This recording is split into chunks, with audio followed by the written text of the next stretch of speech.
Good afternoon, everybody. We are back. Welcome back to the channel. Talking some Steelers football, doing a part two of our 53-man roster projection. I am joined by my good buddy and draft podcast co-host Nick Martin. Nick, how we doing, my guy? Oh, dude, I'm doing great. We're getting so close to training camp, and I'm ready to just see who ends up being the camp stars and stuff like that, guys. There's always some surprises on the roster every year, and like in training camp. And last year, Jalen Warren was that guy, and I'm really curious to see who could be the next Jalen Warren, or maybe even like a Mike Hilton potentially. Yeah, definitely, 100%. Yeah, if you guys missed it on the channel, we previewed the offensive side of the ball, guys that we think are going to make the roster, went position by position. We are going to go through the defensive side of the ball today, so same exact thing. We're going to try to keep it a little bit shorter because last week's video was a little bit lengthy for us, but Nick and I have a tendency to, we'll call it be thorough, but I think others may call it rambling about football. So but it's always good to talk ball with you, man. Let's get into it. Just before we do that, though, please make sure that you like the video. Y'all know what it is. Make sure you like the video. Drop me a comment. Make sure you sub to the channel. Show some love. All that stuff is really appreciated on my end. So, where we want to start? We want to start with the defensive line. I think that's pertinent. We'll save the secondary stuff for last because I think that might be a place where I ramble quite a bit on. So, Same. uh, yeah, we'll talk defensive line first off, man. So I think the starters in general are pretty set in stone. I think we'll talk a little bit about that, but Cam Hayward, Larry Ogunjobi signed a 3-year deal, so he's back in the fold as that other starting three technique. Maybe a little bit of a question mark as far as who's going to play nose tackle as the starter day one. But I think Keanu Benton seems like he's going to get a really good chance and the first crack kind of at that position. How do you see the defensive line group, starters, how do you think they measure up as far as positional group? And do you think that Benton is going to be the guy that, gets those base kind of 3-4-0 tech looks come week one? I think at the very least, Benton is going to get like pass rush downs, particularly as if they decide to go with their odd fronts on passing downs in those type of situations. I could definitely see that. I think it's going to be interesting because Braden Fehoko was one of their signings in the offseason, and he's more of a traditional space eater. Mm-hmm. And I think he's more of a lock to make the roster right now than, say, like a guy like Isaiah Loudermilk or even like a Montrevious Adams, who I think Adams is a decent player, but I do think he's more of a pass rusher than he is as a run stopper at this point in his career. Yeah, I completely agree. Yeah, man, I know we've talked about Benton quite a bit, on the draft pod over on the All Steelers channel. So some of this will be repetitive for some of you guys that follow both of those. But Benton to me, I really do still firmly believe that he's best suited as a three tech. I have some. While I think he's really good at using his hands, stacking and shedding blocks at the point of attack, quality run defender in general, I do have a little bit of reservation in terms of how he's going to take on double teams. And when you're, playing at that zero tech head up on the center, you're going to be double teamed at a little bit of a higher rate. So that to me is a question mark how he's going to train, especially as he transitions to, the next level with better competition, where the interior defensive line or offensive linemen are, more technically refined, bigger, stronger, faster, stuff like that. But I'm excited about Benton regardless.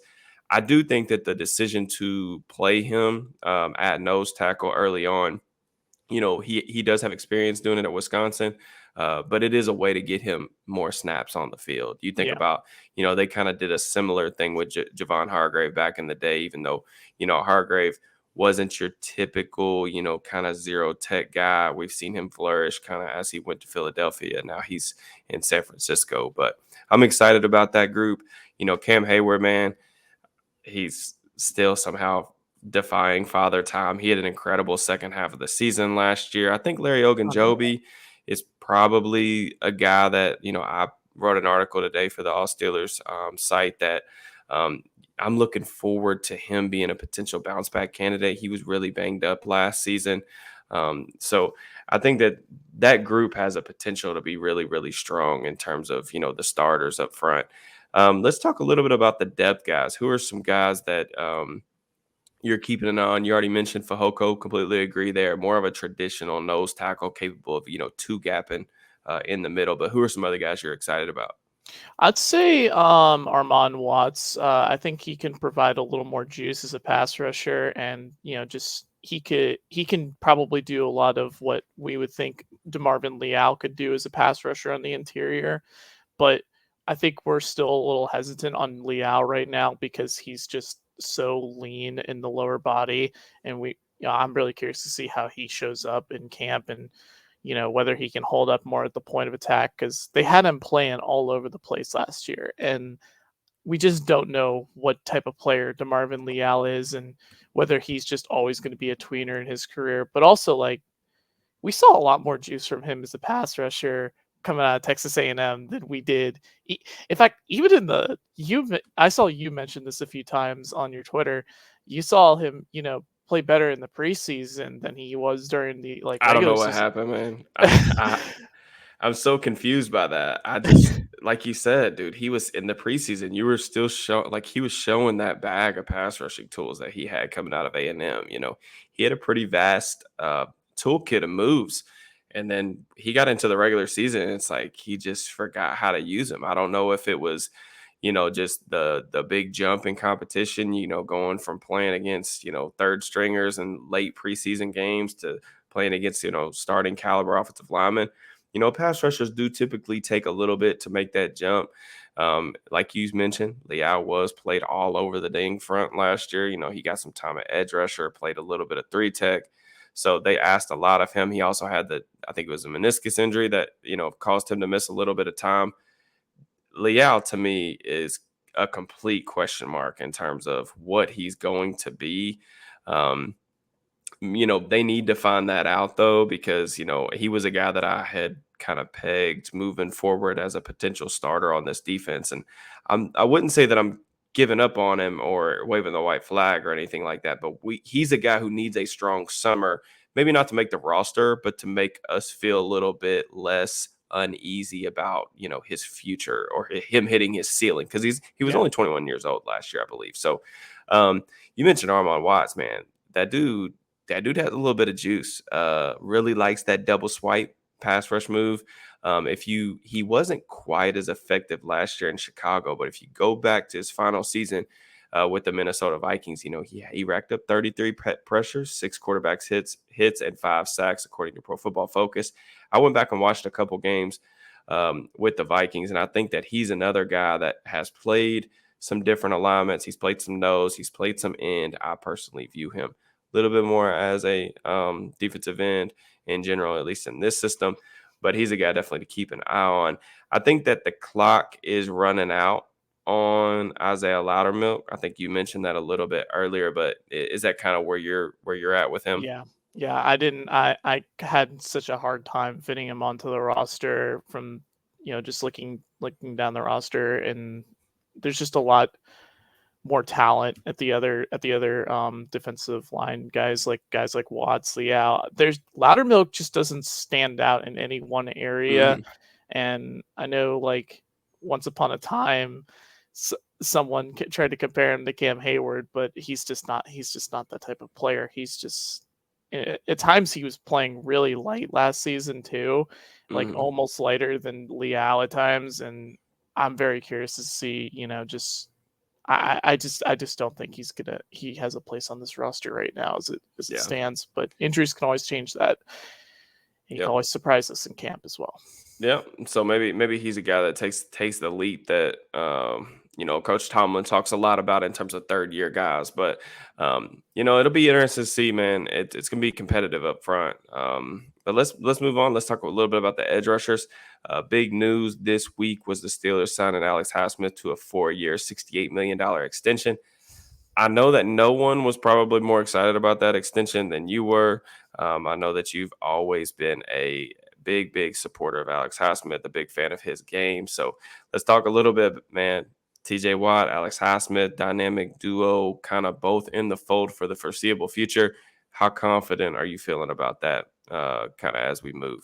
Oh, it feels great to have two bookend pass rushers, and I mean, I know a lot of people will look at Highsmith's win rate, which went down a little bit this year compared to previous years, and his sacks went up. But I think we also have to keep in mind that Highsmith is still growing as a player, and he's still constantly trying to expand on his repertoire of pass rushing moves. A lot, from the beginning, he started out, just trying to perfect that, that counter spin move that he wanted to make a big part of his game. Eventually, he started implementing a lot better hand usage, and every part of his game has been growing every single year. And that's why the Steelers feel so good about signing him, even if, like, some people on the outside sphere might not consider Highsmith a top 10 pass rusher in the league. But there's still a growing player there, and that's why I'm very optimistic about this deal, because I don't think he's reached his peak yet, and that's what Yeah. has me so excited. And obviously, TJ Watt just being healthy is a big thing. I don't think it's said enough, but his his impact when he came back allowed Cam Hayward and other guys to just be more free in general, because Watt is just such a commanding presence overall.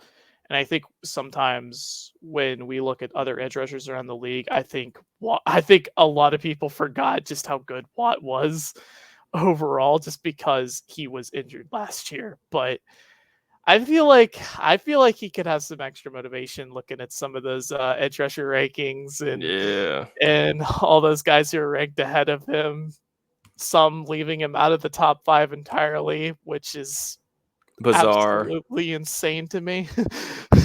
Yeah, absolutely bizarre. Yeah, man, you hit the nail on the head with Highsmith, man. I know they're paying him borderline top 10 money.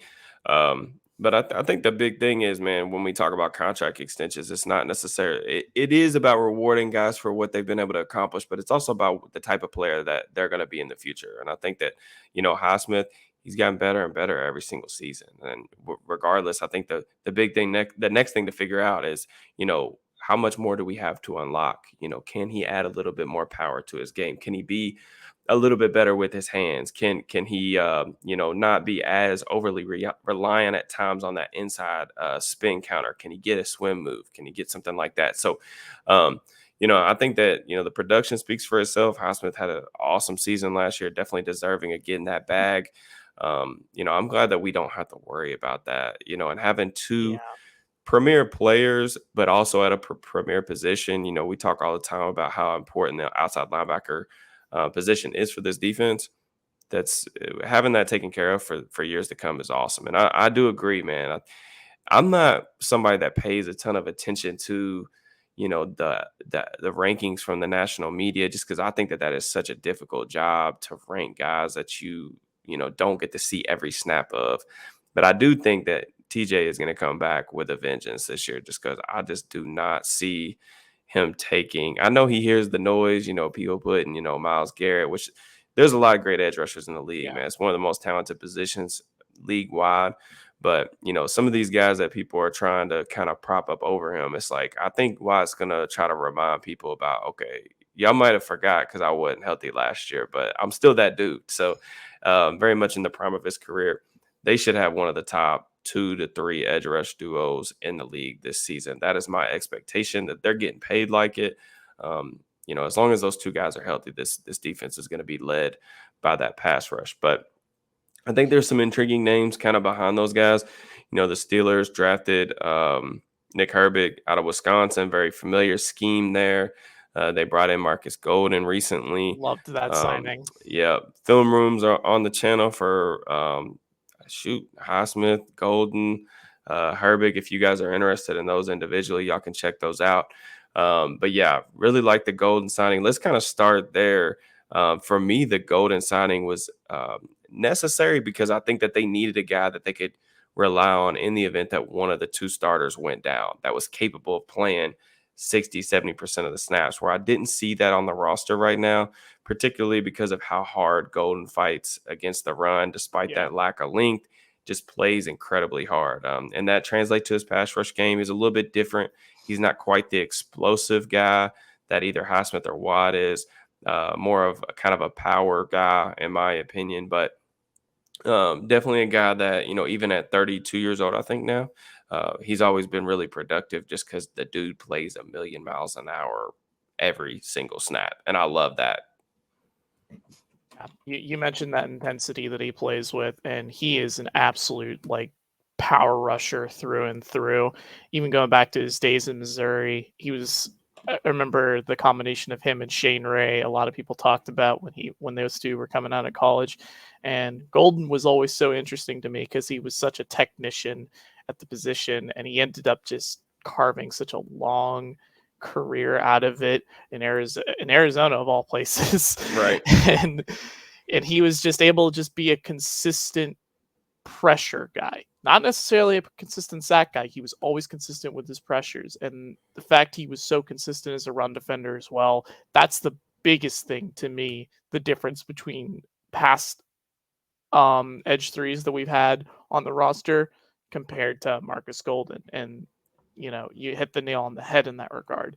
And I think more than anything, the big thing about that signing, it allows Nick Herbig to not have to play immediately, because I don't think it would be a good thing for a guy who's still developing his body. And he put on a lot of weight at the combine, like, before then he played at the season at Wisconsin, because he was listed around like 225 at Wisconsin. He played, and then at the combine he was like closer to like 245. So that's like Hmm. 20 pounds difference. And getting used to that weight is not an easy transition. So just being in a weight room and just having, options, and also just being able to transition between both sides, because I know the Steelers are really interested in trying to play him a little bit more off ball at times. They want to try and see if they had that like Swiss Army knife type of player, maybe like a like a dollar store Hassan Reddick, like in a way. Yeah, Yeah, that would be clutch if they could get something like that. Like you said with Herbig, man, he's still working on his body, and I think that learning how to carry that weight. Herbig was a guy, man. I think I'll cover this in the video, but dude looks like he's got a jetpack strapped to him. The way that he can get off the ball, I think that he has.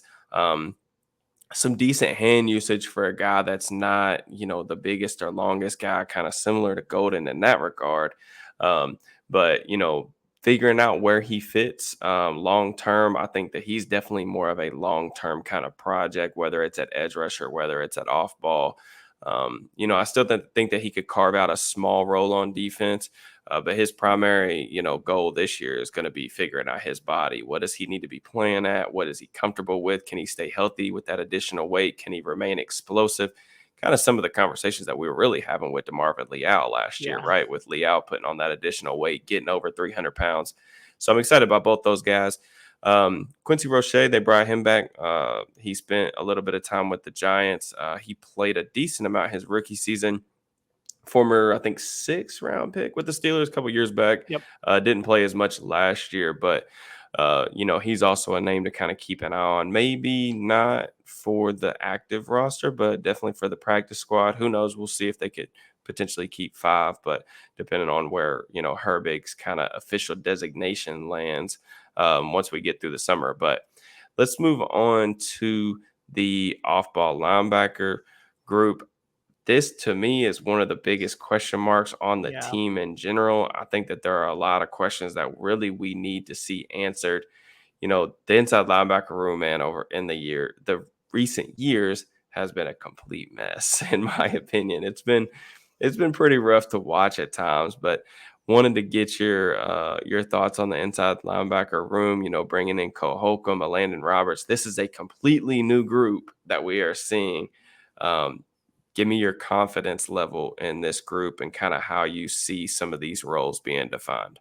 Well, I will say, going into the off season in general, I was very much an advocate of they just need to blow up this linebacker room and just start over, because the developments of guys like Devin Bush had already failed at that point. They Hmm. really needed to just move on and just pull the band-aid off on the whole thing. And I'm glad they did that. Brought in guy like a Cole Holcomb, who actually had some pretty underrated play overall with the Commanders. Actually a really good athlete moving sideline to sideline. There's definitely something there with him. He was considered among the leaders on that team as well. Big thing, injuries. He wasn't Mhm. able to stay healthy this past season.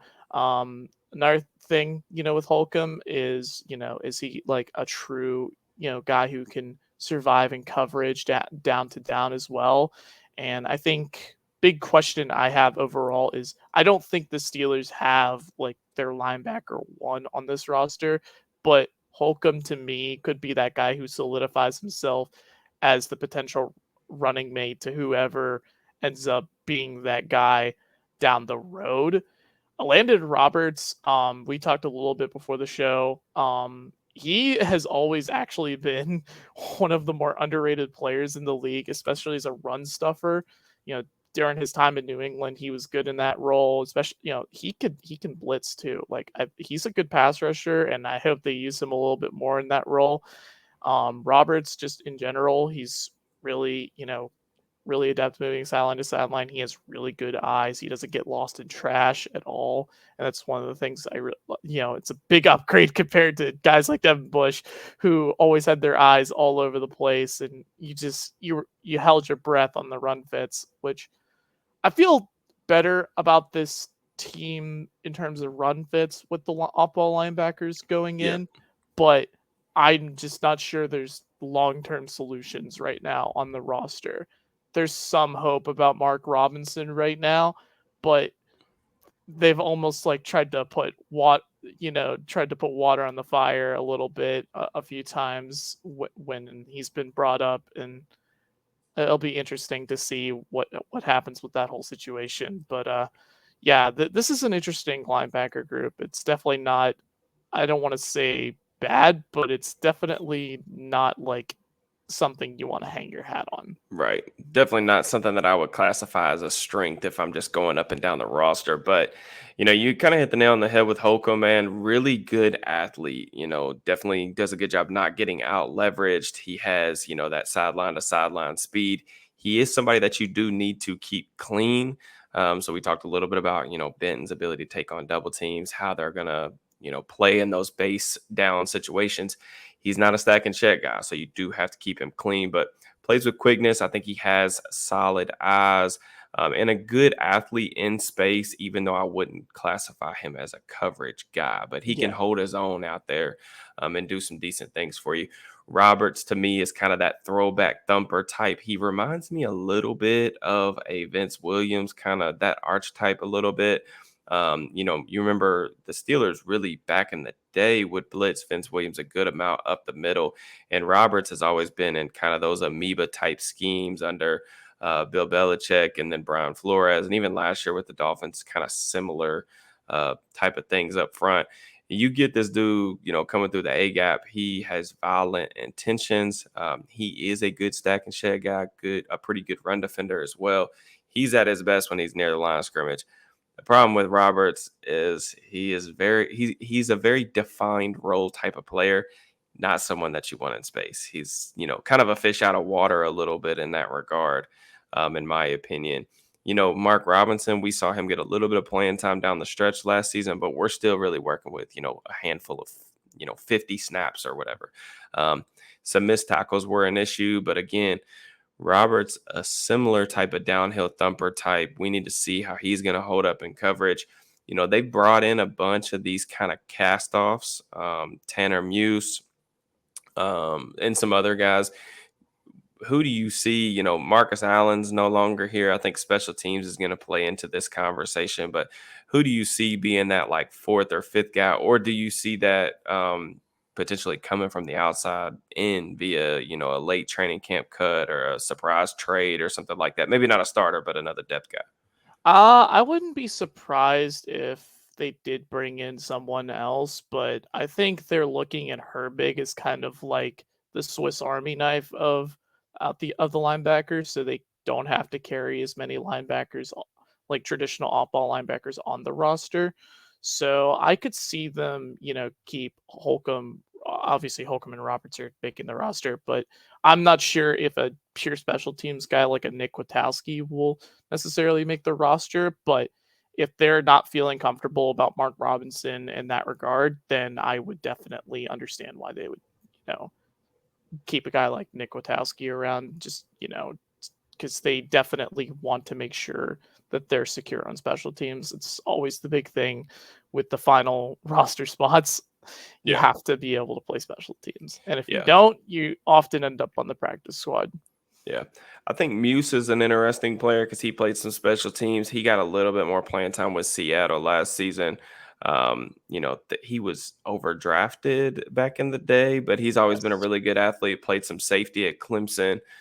He does have a little bit more, I think, coverage chops than some of these other guys that are on the roster, and that could potentially help him maybe carve out maybe a third down role. I don't know, depending on how things go with Holcomb and how much they trust him. I think that Holcomb's going to get the first crack at being, kind of the every down guy because that's what his contract says he is, at least comparative to the other guys. But, Yeah. you know, the inside linebacker room, man, that's definitely a room that I'm a little bit uneasy about. I'm just trying to figure out what this plan is there. I think they've got some guys that can fill some defined roles.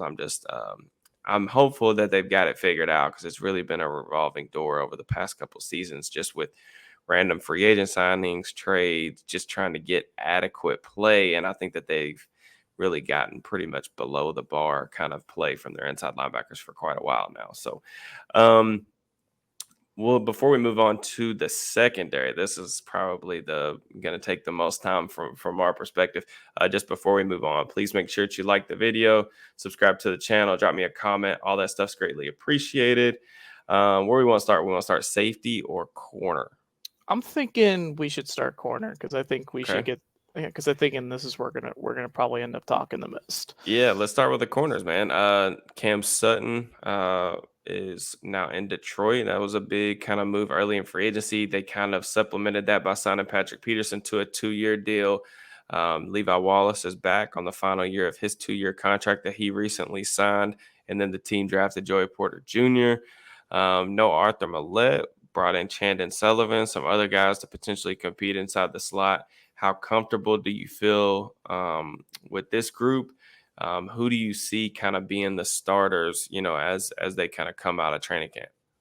So long term, I think there's a lot of optimism overall, but I definitely think in the short term there's going to be a lot of cloudiness, especially whether or not like guys like James Pierre and Corey Trice will play over guys like Levi Wallace, who are good players, but they're a little more scheme limited in what they can do because of their athletic limitations. So they're more fit to like zone schemes and stuff like that. It's gonna be interesting to see if they play more zone or man this season because if you look on the roster, just how many cornerbacks are over 6 feet tall, and the length, you would think they're going to play a lot of press man coverage this year and maybe play some cover three as well. Um, it'll be interesting with that because I think there's honestly a good room here. It's just we don't it's more of a long-term optimism thing as opposed to like the short term. And I think that's why they brought in a guy like Patrick Peterson because they knew they were going to want to mold these types of players to be guys that they could count on in the future. Yeah, totally agree, man. I think Peterson provides that veteran presence. He's been around, done a little bit of everything, man. He's went from, being the number one kind of elite kind of guy of his era that followed receivers all over the place. And now he's kind of that wily vet that even though he's lost a step, still can provide some boost to a room. I think the biggest question that we had to answer really from day one is who's going to be in the slot. You know what I'm Yeah. saying? What is that going to look like? You mentioned the man coverage thing. We saw a significant uptick in man coverage last season. In 2021, the Steelers played man coverage on about 26% of the snaps. And then that jumped all the way to 38% of the snaps last season, which was top 5 in the league. So definitely not your typical, cover 3 zone blitz type of Steelers scheme anymore. And that's kind of what I think led them to guys like Joey Porter Jr., Corey Trice, guys that are comfortable playing at the line of scrimmage. can disrupt the timing of those receivers with their length, with their size. So I'm excited about that. But I think there's some question about whether Peterson is going to kick inside, when the Steelers are in their kind of nickel, which is almost the base personnel these days. You think it's going to be Peterson in the nickel with Wallace and Porter on the outside when they go to that lineup come week one?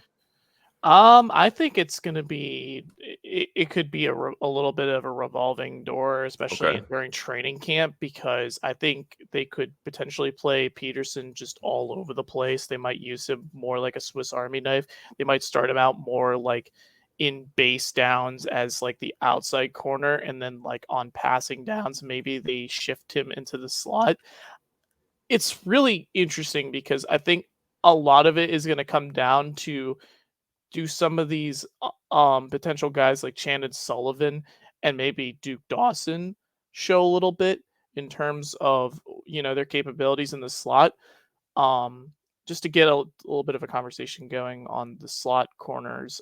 Sullivan, he played for the Vikings. They played a ton of zone coverage. He wasn't really much of a I don't want to say he was a liability in coverage, but he doesn't really stand out in that area. And he was more of a guy who can, like, come up and run support. And Duke Dawson is one of the most interesting guys that they brought in because, he had a pretty good career at Florida. I remember him coming out and he had some really good moments at the Senior Bowl as well. There was definitely a player there, but this is a guy who has not been able to be on the field, whether it be training camp or anything, because he just has dealt with so many injuries throughout his career and has just not been able to build any sort of resume in terms of the type of player that he is. And we just don't know what that is exactly. A lot to get a little bit of a background on the type of player he was. He played a little bit more in the slot at Florida, even some of the outside, but a lot of people projected him more as a slot corner because he's not as he's not as tall and doesn't have as much length as those guys, but he was really feisty. He can come down and run support. He would hit you, and he would really start to jam you at the line of scrimmage. But obviously that length would be a question. I think Hmm. Dawson is that guy that they're kind of like, I don't want to say they're optimistic about, but they're wondering if they might have like a Mike Hilton type situation, Yeah. and there was a guy they scouted coming out of college. They definitely saw what they definitely liked what they saw, but they understand that he just has not been able to stay Complete healthy. wild card. Yeah. Yeah. With Sullivan, man, the Vikings, they were very, very, very zone heavy last year. And that's the biggest question mark, with him and Peterson really is, they're going from completely different ends of the spectrum. The Vikings very zone specific, played a lot of quarters, a lot of quarter, half in that system. And then, they're coming to Pittsburgh where they're going to be playing a lot more man coverage, especially on third down and stuff like that. The NFL in general plays a lot of, cover one on third downs. And, if you're going to kick Peterson into the slot, a lot of really good NFL offenses are moving their best players in the slot because that's typically where traditionally where you used to put your worst cover guy. But now that's not, a luxury that defensive coordinators really have. So it's going to be interesting to see how it plays out. Sullivan to me is a nice depth piece and someone that I would probably want on the roster as a backup nickel, but I'm not sure that he's a guy that I feel 100% confident in terms of him being the starter. Peterson is really interesting too because without Cam Sutton, they've always had that kind of fail safe, right, with Sutton to where if the other guys are struggling in the slot or you get a specific team that's kind of exposing, whether it's Hilton or Millette in the slot, you could always throw Sutton in there and he can hold his own. He was that kind of Swiss Army knife in the secondary.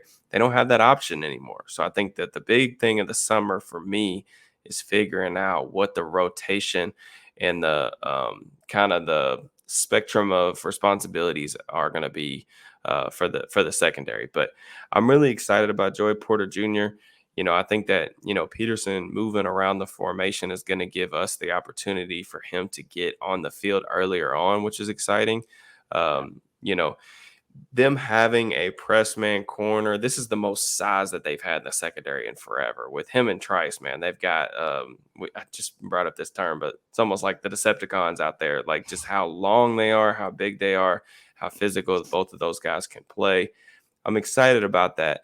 Do you think that Porter's a guy? I know Sauce Gardner kind of ruined everybody's expectations for rookie corners last year, Yeah. but you think Porter's a guy that can come in right away and at least be stable? I definitely think he's going to be up and down because there's a lot of there's still some things he needs to clean up with his technique. He can sometimes be a little too high in his pedal. So I definitely want them to keep him a little bit from not playing as much off man Close to the coverage. line of scrimmage. That's where you need to be. Go Yeah, ahead. but also his length allows him to get away with some a little bit less than stellar hand placement overall, and or in just like with his timings and his jams of and he's able to like just get into the passing window regardless. I definitely think a lot of people are going to have there's definitely going to be some warped expectations because of what Sauce Gardner did last year, but just to keep in mind, that man was drafted in the top 5. He Yeah, this Porter is a great type of talent, but there's a lot less refinement overall in his game. I know there was some concerns about Sauce Gardner's technique overall and being a little too grabby, and at times he was last season, but he was just he really cleaned up a lot of that and also made it just very hard. He was a lot more clever in terms of when he would get away with holding because yeah. there's holding every single play, but you have to be What can you you, get away with? yeah, exactly. You have to do it in the right situations, and then I think Porter could struggle with that at first because I do think in terms of his college career, he was back and forth a lot of times with being between being overzealous and not being aggressive enough. But Yeah, the big thing, looking forward to Joey Porter Jr. obviously in training camp preseason. I think what will be kind of interesting to watch is during obviously we we know our excitement about Corey Trice, but there was some buzz even during OTAs and about the fact that Trice might have been playing more consistently than Porter was in OTAs. Obviously, it's OTAs. There's no contact at that point, and we want to you want to see it happen in training camp live. But hmm, big thing, Trice to me, this is a bit of a hot take. I've told you this before, but I think Trice is actually the better technician of the two right now. But I think Porter is the better athlete in terms of just being able to get away with stuff that in terms of bad technique and stuff like that. So yeah, big, it's going to be exciting to watch. Obviously, both of them in camp. Trice in particular, like preseason, is going to be must watch. Obviously, yeah, but also, don't forget James Pierre. James Pierre had some good moments down this, at times last year. Didn't play a whole ton, but when he did, he actually, held up pretty well in coverage overall. And Pierre's another, big, long guy, maybe not as much of an athlete as the other two, but, he's definitely someone that they could be looking at, and maybe it could make Levi Wallace expendable a little earlier than we expect. It's going to be interesting to watch yeah, because Levi Wallace is on an expiring deal. Maybe they like what they see in James Pierre a little bit more, yeah. but yeah, this this is a very talented room that they have right now. It's just is the short term gonna go out smooth or is it gonna be a bit rocky? And Yeah. I'm expecting it to be a bit rocky overall. Yeah, I think with Porter, man, you mentioned just rookie corners in general, but he's probably going to be a little bit up and down, throughout his rookie season. I think you think about one thing that makes me find a little bit of solace is that he did cut down on the grabbiness last year. That was one of my biggest complaints in 2021 when he decided to go back to school. Was man, I just thought he was so incredibly grabby. It was just way too physical. Um, down the field, and he was going to just be a penalty magnet at the next level. But he cut those penalties down last season. He went from 10 penalties in 2021 to 3 penalties in 2022. Showed significant improvement in terms of getting his head around to the ball. I think that the term we often hear the term recovery speed for corners because that's really big in terms of can you get yourself back into a play if you have a poor start to a rep? But Porter almost has like recovery length to Yes. where it's not as much about, his overall speed. It's about, just how long he is. He's a difficult guy to throw over or throw through. So he's a really interesting player, man. I think that this is a guy that has a pretty decent ceiling to his game. I just think you're going to have to be a little bit patient with him. And then Trice, I mean, uh, people that watch the channel, especially religiously, subscribers and stuff like that. You guys know how I feel about him because I've talked about him at length. Nick feels the same way. Really excited about Trice. This is not your typical 7th round rookie. He's got to do it on the field, but I think that he is probably the guy that I'm most excited to see in preseason and training camp, man, Yeah. just to see, how good he is. Because there's no reason other than potential medical issues that he should have been available where he was. Um, but it does not surprise me that he was playing maybe a little bit more consistent early on than Porter, regardless of competition or whatever. And then James Pierre, you know, again, you mentioned that he didn't play a ton last year, but when he did, they clearly trust him. I look at some of the game plans. I did a video a little over a month ago about how Pierre kind of helped them shut down Devontae Adams. I mean, they were having him literally follow this dude around, trail coverage with safety help over the top, but they were using his size and using how comfortable he is in that trail technique to kind of help slow one of the best receivers in the game. So I think that shows some level of trust in him. And he's a guy that's been around. He knows the defense, contributes on special teams. So to me, corner is one of those spots where they need to figure out the slot and the rotation of how things are going to work out when they're in base, nickel, dime, and so on and so forth. But this is a position where I'm going to tell Coach Tomlin, hey, look, let's keep an additional guy, even if it's Pierre or if it's Trice or, if it's Duke Dawson or somebody like that. Let's keep 6 corners for sure and then cut it short on maybe one of these other positions. Because you mentioned the youth, the size and the youth of this group, man, they could seriously have some, pretty good potential, moving forward. But Yeah, on my uh, list, I had them keeping 6 corners. I think that's gotta happen, in Yeah, my opinion. Gotta happen. and with positions like off-ball linebacker and edge rusher, that's what makes guys like Nick Herbig in Valuable. enticing. Because yeah, Yeah, for sure. Definitely agree there. Let's talk a little bit about the safety room. Kind of wrapping up here. It's definitely different. I mean, you've got Minka Fitzpatrick, who had a absolutely phenomenal season last year, arguably the best safety in the game. Very versatile player, but he's getting some new running mates. Demonte KZ is back in the fold. Excited about that. I was not surprised. I even predicted that he was going to be a pretty big priority for the Steelers, bringing him back into the fold. But Keanu Neal has made his way over from Tampa. Neal's been a guy that I think that they were interested in when he was coming out of school. But what do you kind of think of the distribution of labor between those 3 guys, kind of moving forward? I think it wouldn't be surprising if Keanu Neal is kind of like their hybrid between playing, linebacker and maybe like safety at times. He definitely will be playing more down in the box compared to like guys like KZ and Minka Fitzpatrick. I'm probably leaning more towards KZ playing right now because I think KZ just provides a little bit more versatility. He can come out of San Diego State.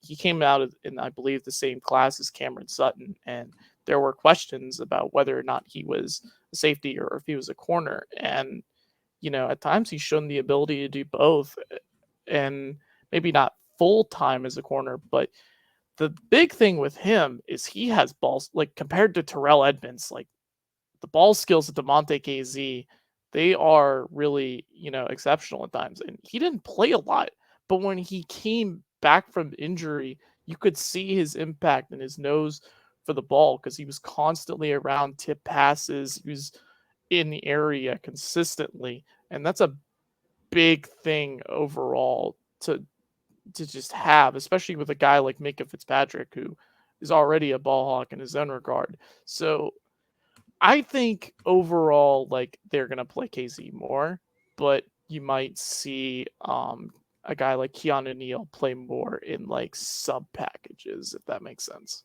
Yeah. No, I completely agree. KZ's an interesting player, man, because when he did come back, he saw them rely more and more on those three safety sets, and the Steelers defense, man, they were so good in those three safety Oh sets yeah. last year. It was really their best kind of look on defense, and KZ gives you the ability to kind of be really flexible on the back end. Because he can play center field, he can come down in the box, he can play kind of that robber role. He does have a little bit of experience in the slot. He hasn't done it much, especially recently. Could he work his way into that role or that mix? Who knows? I mean, I think they're gonna exhaust every single option on this roster. But you mentioned the ball skills with KZ. That's 14 why, interceptions in his career. yeah, I mean that's why I thought that they would prioritize him over Edmonds because we know how important turning the football over is in today's NFL. It's hard to stop these offenses. So any type of splash or just flipping the script is not just something that we want, it's something you have to have on defense. And even this isn't a fluke. KZ, he had like 13 or 14 interceptions in college. I mean, this dude has always had that rep of taking the ball away. And I think when you combine him with Minka Fitzpatrick, another guy who can play all over the secondary, they can get really creative with their disguises, which is exciting. uh Neil's an interesting player because I do think that he may fit into more of their base 3-4 looks, or if you're playing a team that week that's really that likes getting a lot of heavy personnel and run the football a lot on early downs, Neil may be the better option there because you can roll him down to the slot. He's a bigger bodied guy, a lot stronger, has some hit power to his game, has even played linebacker a little bit throughout his career. So I do think that he could potentially maybe work his way into that downbacker role. We talked a little bit about Holcomb probably getting the first crack at that third down, kind of only linebacker on the field situation, but maybe that guy could be Neil too. I've kind of pondered with that idea as well. Um, I think that we've got some interesting decisions kind of at the end of the roster. Trey Norwood is a guy who kind of in a similar situation to Isaiah Loudermilk, saw less playing time last year than he did as a rookie. Kind of need to, we might be getting headed towards closing time here. He's going to need a good summer to kind of maintain, uh, his roster spot. Who do you feel like is going to end up being? Because I think they'll keep four. Who do you think is going to be that fourth guy? You think it's going to be Norwood?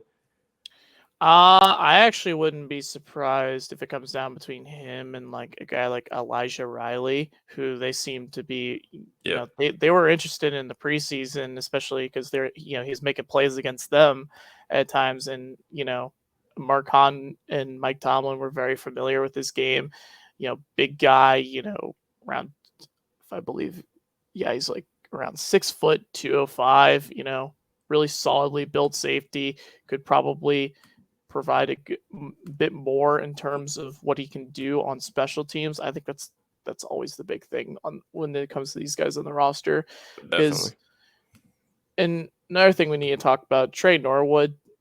He had a decent rookie season for a guy that played way more than you would have expected.